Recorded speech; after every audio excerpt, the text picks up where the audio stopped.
The food itself has appeared on the table here in the studio. Mark Kurlansky and I are now joined by JJ Gonson. She's a local locavore chef with a background in short order and home cooking, founder of Cuisine and Locale, personal chef service. Boston Magazine here in town recently named her best personal chef in Boston, no less. JJ Gonson, thanks very much for being here. Thank you, Tom. It's an honor. You've been cooking just down the hall. I've been cooking a lot, yeah. And you've been cooking out of the kind of recipes and words gathered in the Great Depression and brought to us by Mark Kurlansky in his book. What recipes did you pick out of all these chicken bog and hoe cake and all the rest? What have you got for us? Well, it was hard actually to choose because there really is so much to choose from in the book. But what we did was we selected 4 dishes that were from different areas so that we could sort of get a sense of the different regions. There is a salad here, which is a southern salad, but very much clearly based on a German background. It's a wilted salad that is wilted with bacon fat and dressed in vinegar. So almost like a German potato salad, except done with lettuce. And you know, I grew up being served this. Did this you? is very familiar. Sure, it's basically just nice lettuce with bacon and vinegar. And you pour the bacon fat on it bacon really grease and hot. little bacon chunks in it, right? There they are. Yeah, little crispy chunks through it, and it turns lettuce into a substantial meal. Right. Not well, bad for the absolutely. Great Depression. Tons of calories in So there. the fat has to be really hot so that it wilts the lettuce. So it wilts the lettuce, okay. and I noticed when Smells I poured great, it I on, have it to sort of say. wilts part of the lettuce, but part of it stays kind of crisp because it doesn't necessarily hit all of the lettuce, and so you have that sort of Right, the variety. range on the tongue there, and it's got that very German potato salad-y aroma. I can smell the vinegar, That right, pure and vinegar. the bacon. Absolutely. There's the other 3 things here. We have a menudo, basically. It's called in the book Arizona menudo, and this is really, boy, this is poverty food. Fancy name, I had no idea what Tripe. menudo.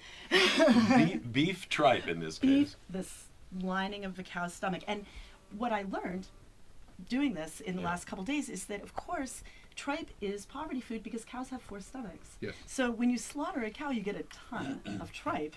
Okay. So it's really cheap. And some recipes specify Which which one? stomach to use. Yeah. I 1, learned 2, 3, that. or 4. Right, and apparently the first one is the really good one, right? The Right. really Hey, tender one, and then as I you know- go down, they get. I know tripe from Chinese food, but I have no experience with it from Arizona menudo. Can't wait to look at that. Right. We're going to taste all these. What With else? hominy, there's a chowder here, which is a main chowder, which is just potatoes, salt pork, and onions and water. We're talking Depression era chowder right We there. are, yes, no dairy. Yeah, you know, this was a time like nowadays you see more and more in newspapers and things. People are coming up with recipes for inexpensive ways of making food. Yeah. And they did a lot of that in the 30s, and this Sure. potato chowder was an example of that. And it's delicious. Well, we're going to come to it. And last, we've got Depression cake. Let's save that as our Can surprise Can we, dessert. because it's such a great story. Before we dig into these, tell us, I mean, you're Yeah. a chef, and Yeah. you dug into all this work that Mark Kurlansky has brought us. It's wonderful. And again, I love that title, The Food of a Younger Land.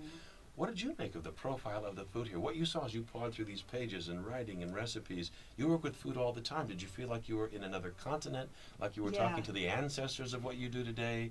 It really, you say it right in the title of the book, the refrigerator changed everything. We have the ability now to preserve things that for a long time, like butter and milk, but if you were on the farm and you didn't have an icebox, which might have been a luxury, and your cow, as we're going to get to, ran away, you were pretty much stuck with what you had, and you can salt pork and make it last forever. So all of these dishes, instead of using butter, they're using things like salt pork and bacon, which are really, you could have those around in a fairly cold spot for months, as opposed to butter, which would go fast very quickly. Let's surf it. What do we taste first? All right, I dare you to start with the tripe. Tripe first? Oh my gosh, okay. Now I noticed that you have a bottle of hot sauce. I there. do. In the Is book, that for the tripe? in the book, he Yeah. makes it very clear that you put a lot a of lot hot of hot sauce? Definitely. Okay. This is This, from I recognize the hominy. There's hominy and There's sauce hominy. and little bits of. This is from Arizona, and this is very much a Mexican influence. And he talks about how no self-respecting Mexican would not enjoy tripe. And this is something where, because the stomach is such a huge thing, you would feed it to tons of people. Lots of people, lots of hominy. Very familiar to me from childhood, but not with tripe. Here we go. Arizona menudo going down with hot sauce. Let's see. Well, I love hominy. I love hot sauce. And you've made the menudo a little bit the background here rather than the foreground. Hey, I could make it through the Depression on this. Yeah? That's pretty tasty. I mean, Globules of fat well, that's floating, glistening on the surface. What were you raised on? Well, I'm from the Northeast, so honestly, I was raised on this. Oh. My mother raised me on food that is not unlike this. She, of course, had a refrigerator, so she would have dairy in her chowder, but I think the chowder is fantastic without dairy. Please. Can we dip in? Mark, what do you say on the menudo there? You've got your tripe going down. Are you in the game? Yeah. Homony's great. I mean, who doesn't like hominy? You get a It's little... not the hominy that gets me down. It's the No, it's the tripe. Oh, I like the menudo. tripe. Let's call it menudo. I It sounds like like it. something In fact, exotic. The I would texture. like it with a little more tripe. there's a ton of tripe in there, just cooked down to nothing. Right, yeah, it does. Tripe front and center, and now we've got a chowder my here which first looks tripe nothing experience. like a clam chowder you're going to get down to the corner. Potatoes. It's almost an applesauce color. What's that about? That's the salt pork. Oh, and, okay. and the onions, which were caramelized for half an hour in salt pork. Wow. Yep. Wow, it's And delicious. I really followed that one very much to the letter, but of course there's no quantities. So I was sort of feeling it out. And Well, these writers, Mark, didn't put down recipes that would, Well, like from a cookbook. Well, you have to understand that most of these writers had no experience with recording recipes. Right. They weren't even food writers. So how did the recipes work? Were they well, I think that took I a little would- imagination? Yeah, you have to sort of work on experience and imagination, but I think that it's not. They're not really recipes. They're more like ideas for how to take what you have and make it palatable. And as that, they're perfect. Well, I'm going for this chowder, though I think I would call it bacon chowder or something. I mean, it's basically just Potato chowder is what they call but it. it's The- strong But pork. it's amazing. Right. Such simple ingredients. It's such a wonderful dish. Absolutely delicious. Salt pork and onions. That's all, pretty much it in there. A little bit of pepper. I had no idea this was going to be that good when I looked at the recipe.